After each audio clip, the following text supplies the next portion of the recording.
ఓం శ్రీ సాయినాథాయ నమః. శ్రీ సాయి సచరిత్ర పారాయణం 9వ అధ్యాయం. షిరిడీ యాత్ర యొక్క లక్షణములు. షిరిడీ సందర్శనంలోని ఒక ప్రత్యేక విశేషమేమన బాబా అనుమతి లేనిదే ఎవరునూ షిరిడీ విడవలేకుండిరి. బాబా అనుమతి లేక ఎవరైనాను షిరిడీ విడిచి వెళ్ళినచో వారు ఊహించని కష్టములు కొని తెచ్చుకున్నవారగుచుండిరి. బాబా ఎవరినైనా బయలుదేరడని సెలవిచ్చిన తర్వాత ఇక షిరిడీలో ఉండరాదు. సెలవు తీసుకున్నట్టుకు బాబా వద్దకు భక్తులు పోయినప్పుడు బాబా వారికి స్పష్టముగానో లేక సూచనప్రాయముగానో కొన్ని సలహాలను ఇచ్చుచుండెడివారు.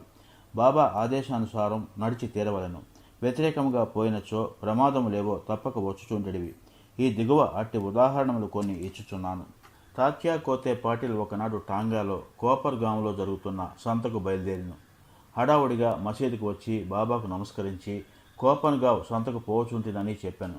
బాబా అతనితో, తొందరపడకు, కొంచెం ఆగుము, సంత సంగతి అటు ఉండనివ్వు, ఊరు విడిచి అసలు బయటికి ఎక్కడికి పోవలదు అనెను. సంతకు వెళ్ళవాలననే తాత్య ఆతురతను చూసి కనీసం శ్యామానైనా వెంట తీసుకొని పొమ్మని బాబా చెప్పాను.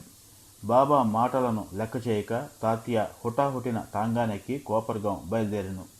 టాంగాకు కట్టిన 2 గుర్రముల్లో ఒకటి 300 రూపాయలు ఖరీదు పెట్టి కొత్తగా కొన్నది. మిక్కిలి చురుకైనది. షిరిడీ వదిలి సాపుల్ విహిర్ దాటిన వెంటనే అది మిక్కిలి వడిగా పరిగెత్తసాగాను. కొంత దూరం పోయిన పిమ్మట కాలు మడతపడి అది కూలబడెను. తాత్యాకు పెద్ద దెబ్బలేమీ తగలలేదు గాని తల్లి వలె ప్రేమతో బాబా చెప్పిన సలహా జ్ఞప్తికి వచ్చాను. మరొకప్పుడు కూడా ఇటులనే బాబా ఆజ్ఞను వ్యతిరేకించి కోల్హార్ గ్రామమునకు ప్రయాణమై దారిలో టాంగా ప్రమాదమునకు గురయ్యను. ఐరోపా దేశస్థుని ఉదంతము. బొంబాయి నుండి ఐరోపా దేశస్థుడొకడు ఏదో ఉద్దేశంతో బాబా దర్శనార్థం షిరిడీ వచ్చెను. తనతో నానాసాహెబ్ చందోర్కర్ వద్ద నుంచి తనను గూర్చిన ఒక పరిచయ పత్రం కూడా తెచ్చెను. అతని కొరకు ఒక ప్రత్యేక గుడారం వేసి అందులో సౌకర్యముగా బస ఏర్పాటు చేసిరి. బాబా ముందు మ్రోకరెళ్ళి వారి చేతిని ముద్దిడవలెనని కోరికతో అతడు 3 సార్లు మసీదులో ప్రవేశింప ప్రయత్నించెను. కానీ బాబా అతనిని మసీదులో ప్రవేశించుటకు నిషేధించెను. క్రిందుగా మసీదు ముందు గల బహిరంగ ఆవరణలో కూర్చుండియే తమను దర్శించుకొనవచ్చునని చెప్పిరి. అతడు తనకు జరిగిన మర్యాదకు అసంతుష్టి పడి వెంటనే షిరిడీ విడువవలనని నిశ్చయించుకొనెను. బాబా సెలవు పొందుటకు వచ్చాను.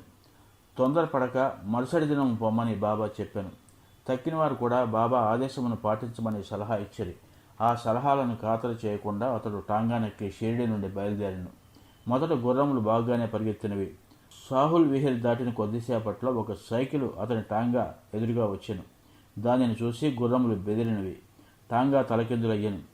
ఆ పెద్ద మనిషి కిందపడి రోడ్డుపై కొంత దూరము ఏడవబడెను. ఫలితముగా గాయములను బాగు చేసుకున్నటకై కోపర్గాంలో ఆసుపత్రి పాలయ్యను. ఇటువంటి అనేక సంఘటనల మూలమున బాబా ఆజ్ఞను ధిక్కరించువారు ప్రమాదముల పాలగుదురనియు బాబా ఆజ్ఞానుసారం పోవారు సురక్షితముగా ఉందురనియు జనులు గ్రహించిరి. భిక్ష యొక్క ఆవశ్యకత. బాబాయే భగవంతుడైనచో వారు భిక్షాటనమునుచే జీవితమంతయు గడపనేలా అను సందేహం చాలామంది కలగవచ్చును. దీనికి 1 భిక్షాటనము చేసి జీవించు హక్కు ఎవరికి కలదు? 2 పంచశూనములు వానిని పోగొట్టుకున్న మార్గమేది? అందు 2 ప్రశ్నలకు వచ్చు సమాధానంతో సమాధానపడును. సంతానము, ధనము, కీర్తి సంపాదించుట ఎందు ఆపేక్ష వదులుకొని సన్యసించువారు భిక్షాటనముచే జీవించవచ్చునని మన శాస్త్రములు ఘోషించుచున్నవి. వారు ఇంటి వద్ద వంట ప్రయత్నములు చేసుకొని తినలేరు. వారికి భోజనం పెట్టే బాధ్యత గృహస్థులపై గలదు. సాయిబాబా గృహస్థుడు కాదు, వానప్రస్థుడు కూడా కాదు. వారు అస్థలిత బ్రహ్మచారులు. బాల్యం నుంచి బ్రహ్మచర్యమునే అవలంబించుచుండిరి. ఈ సకల జగత్తు అంతయు వారి గృహమే. ఈ జగత్తునకు వారు కారణభూతులు. వారిపై జగత్తు ఆధారపడి ఉన్నది. వారు పరబ్రహ్మ స్వరూపులు కాబట్టి వారికి భిక్షాటన చేయు హక్కు సంపూర్ణంగా కలదు. పంచశూనములు వానిని తప్పించుకుని మార్గమును ఆలోచింతము. భోజన పదార్థములు తయారు చేయుటకు గృహస్థులు 5 పనులు తప్పక చేయవలెను. అవి ఏవనా? 1 దంచుట లేక రుబ్బుట, 2 విసురుట, 3 పాత్రలు తోముట, 4 ఇల్లు ఊడ్చుట తొడుచుట, 5 పొయ్యి అంటించుట. ఈ 5 పనులు చేయనప్పుడు అనేక క్రిమి కీటకాదులు మరణించుట తప్పదు. గృహస్థులు ఈ పాపమును అనుభవించవలెను. ఈ పాప పరిహారమునకు మన శాస్త్రములు 6 మార్గములు ప్రబోధించుచున్నవి. 1 బ్రహ్మయజ్ఞము, 2 వేదాధ్యయనము, 3 పితృయజ్ఞము, 4 దేవయజ్ఞము, 5 భూతయజ్ఞము, 6 అతిథి యజ్ఞము. శాస్త్రములు విధించిన ఈ యజ్ఞములు నిర్వర్తించినచో గృహస్థుల మనసులు పాపరహితములగును. మోక్ష సాధనమునకు, ఆత్మ సాక్షాత్కారమునకు ఇవి తోడ్పడును. బాబా ఇంటింటికి వెళ్ళి భిక్ష అడుగుటలో ఆ గృహస్థులకు వారు చేయవలసిన కర్మను బాబా జ్ఞప్తికి తెచ్చినట్లయినది. తమ ఇంటి గుమ్మం వద్దనే ఎంత గొప్ప ప్రబోధమును పొందిన షిరిడీ ప్రజలు ఎంతటి ధన్యులు. భక్తుల అనుభవములు. శ్రీకృష్ణుడు భగవద్గీత 9వ అధ్యాయం 26వ శ్లోకంలో శ్రద్ధాభక్తులతో ఎవరేని పత్రము గాని, పుష్పము గాని, ఫలము గాని లేదా నీరు గాని అర్పించినచో దానిని నేను గ్రహించేదను అని నుడివెను. సాయిబాబాకు సంబంధించి ఇంకా సంతోషదాయకమగు విషయమేమన్నా తమ భక్తులు ఏదైనా తమకు సమర్పించవాలని అనుకుని ఏ కారణం చేతనైనా ఆ సంగతి మరచినచో అట్టివానికి బాబా ఆ విషయం జ్ఞాపకం చేసి ఆ నివేదనను గ్రహించి ఆశీర్వదించువారు. అట్టి ఉదాహరణలు కొన్ని ఈ క్రింద చెప్పబోచున్నాను. తర్ఖడ్ కుటుంబం. రామచంద్ర ఆత్మారాం ఉరఫ్ బాబాసాహెబ్ తర్ఖడ్ ఒకానొకప్పుడు ప్రార్థన సమాజస్థుడైనను తర్వాత బాబాకు ప్రియభక్తుడైనాడు. వాని భార్యాపుత్రులు కూడా బాబాను మిగులు ప్రేమించుచుండిరి. ఒకసారి తల్లి కొడుకులు షిరిడీకి పోయి అచ్చట వేసవి సెలవులు గడపాలని నిర్ణయించిరి.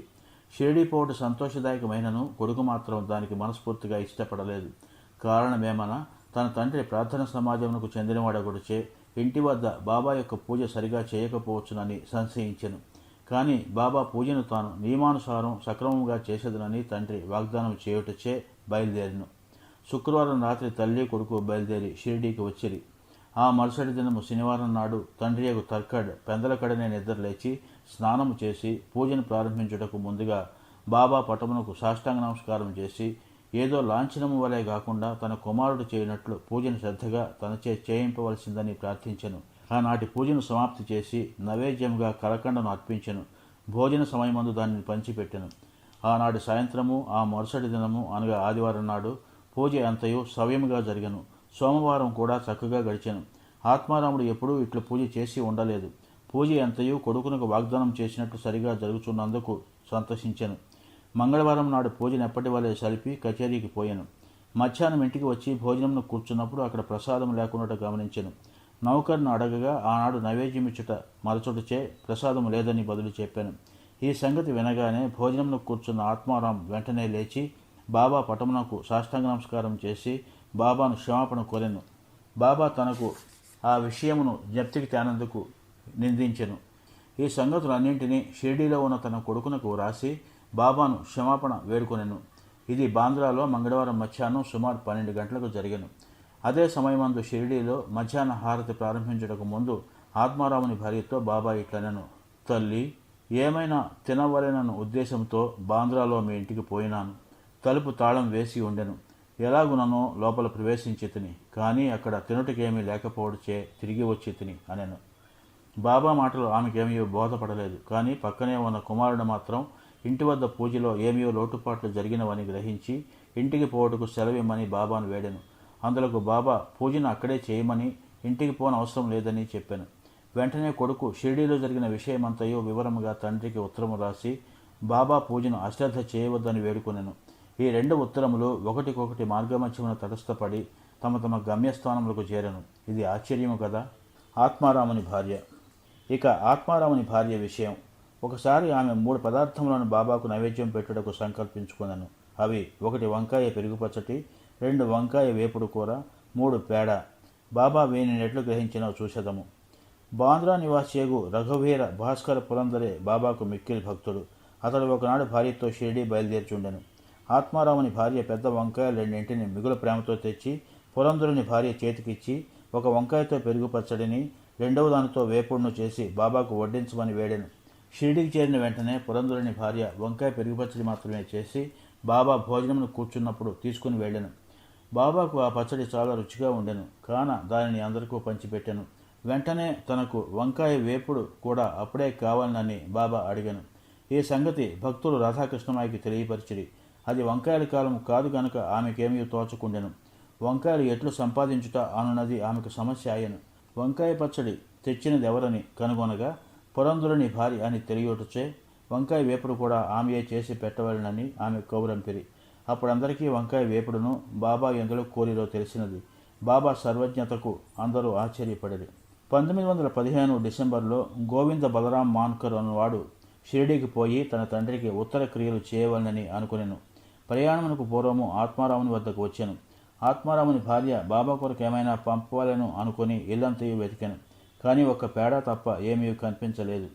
ఆ పేడ కూడా అప్పటికే బాబాకు నైవేద్యముగా సమర్పింపబడి ఉండెను. తండ్రి మరణించొడిచే గోవిందుడు విచారగ్రస్తుడై ఉండెను. కానీ బాబా యందున్న భక్తి ప్రేమలచే ఆమె ఆ పేడను అతని ద్వారా పంపెను. బాబా దానిని పుచ్చుకొని తినునని నమ్మి ఉండెను. గోవిందుడు షిరిడీ చేరెను. బాబాను దర్శించెను. కానీ పేడ తీసుకుని వెళ్ళుట మరచెను. బాబా అప్పటికి ఊరకుండెను. సాయంత్రం బాబా దర్శనమునకై వెళ్ళినప్పుడు కూడా అతడు పేడ తీసుకుని పోవటం మరచెను. అప్పుడు బాబా యోపిక పట్టగా తన కొరకు ఏమి తెచ్చినావని అడిగాను. ఏమియో తీసుకొని రాలేదని గోవిందుడు జవాబిచ్చెను. వెంటనే బాబా, నీవు ఇంటి వద్ద బయలుదేరినప్పుడు ఆత్మారాముని భార్య నా కొరకు నీ చేతికి మిఠాయి ఇవ్వలేదా అని అడిగాను. కుర్రవాడు అదంతయు జ్ఞప్తికి తెచ్చుకుని సిగ్గుపడెను. బాబాను క్షమాపణ కోరెను. బసకు పరిగెత్తి పేడాను తెచ్చి బాబా చేతికిచ్చాను. చేతిలో పడిన వెంటనే బాబా దానిని కుటుక్కున మింగెను. ఈ విధముగా ఆత్మారాముని భార్య యొక్క భక్తిని బాబా ప్రీతిపూర్వకముగా స్వీకరించెను. నా భక్తులు నన్ను ఎట్లు భావింతురో నేను వారి నా విధముగానే అనుగ్రహింతును అను గీతా వాక్యము నిరూపించెను. బాబాకు సంతుష్టిగా భోజనము పెట్టుట ఎట్లు. ఒకప్పుడు ఆత్మారాం తర్కడ్ భార్య షిరిడీలో ఒక ఇంటి యందు దిగెను.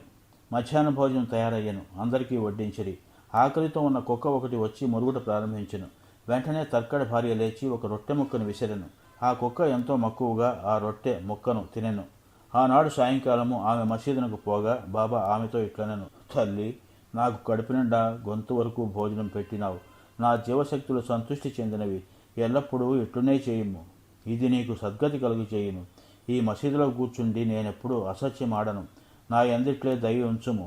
మొదట ఆకలితో ఉన్న జీవికి భోజనం పెట్టిన పిమ్మట నీవు భుజింపుము. దీనిని జాగ్రత్తగా జ్ఞప్తి ఉంచుకునుము. ఇదంతయూ ఆమెకేమీ బోధపడలేదు. కావున ఆమె ఇట్లా జవాబిచ్చెను, బాబా, నేను నీకెట్లు భోజనం పెట్టగలను? నా భోజనం కొరకే ఇతరులపై ఆధారపడి ఉన్నాను. నేను వారికి డబ్బిచ్చి భోజనం చేయుచున్నాను. అందులోకి బాబా ఇట్లు జవాబిచ్చెను, నీవు ప్రేమపూర్వకముగా పెట్టిన ఆ రొట్టె ముక్కను తిని ఇప్పటికీ తేనుపులు తీర్చున్నాను. నీ భోజనమునకు ముందు ఏ కుక్కను నీవు చూసి రొట్టె పెట్టితివో అదియు నేను ఒక్కటియే. అట్లనే పిల్లులు, పందులు, ఈగలు, ఆవులు మొదలుగా గలవనియు నా అంశములే. నేనే వాని ఆకారంలో తిరుగుచున్నాను. ఎవరైతే సకల జీవకోటిలో నన్ను చూడగలుగుతురో వారే నా ప్రియభక్తులు. కావున నేను వేరు, తక్కిన జీవరాశి అంతయు వేరు అను ద్వంద్వభావమును భేదమును విడిచి నన్ను సేవింపుము. ఈ అమృత తుల్యమగు మాటలు ఆమె హృదయం ఎంతయో కదిలించినవి. ఆమె నేత్రములు అశ్రువులతో నిండెను. గొంతు గద్గదమయ్యెను. ఆమె ఆనందమునకు అంతు లేకుండెను. నీతి. జీవులన్నింటి యందు భగవంతుని దర్శింపము అనున్నది ఈ అధ్యాయంలో నేర్చుకునవలసిన నీతి. ఉపనిషత్తులు, భగవద్గీత, భాగవతము మొదలగునవి అన్నయు భగవంతుని ప్రతి జీవి యందు చూడమని ప్రబోధించుచున్నవి. ఈ అధ్యాయము చివరి చెప్పిన ఉదాహరణ వలను ఇతర అనేక భక్తుల అనుభవాల వల్లను సాయిబాబా ఉపనిషత్తులలోని ప్రబోధములను తమ ఆచరణ రూపమును చూపి అనుభవపూర్వకముగా నిర్ధారణ చేసి ఉన్నారని స్పష్టమగును. ఉపనిషదాది గ్రంథములలో ప్రతిపాదింపబడిన తత్వమును అనుభవపూర్వకముగా ప్రబోధించిన సమర్థ సద్గురుడే శ్రీ సాయిబాబా. ఓం శ్రీ సాయినాథాయ నమః. 9వ అధ్యాయం సంపూర్ణము. శుభం భవతు. శ్రీ సచ్చిదానంద సద్గురు సాయినాథ మహారాజ్ కే జయ.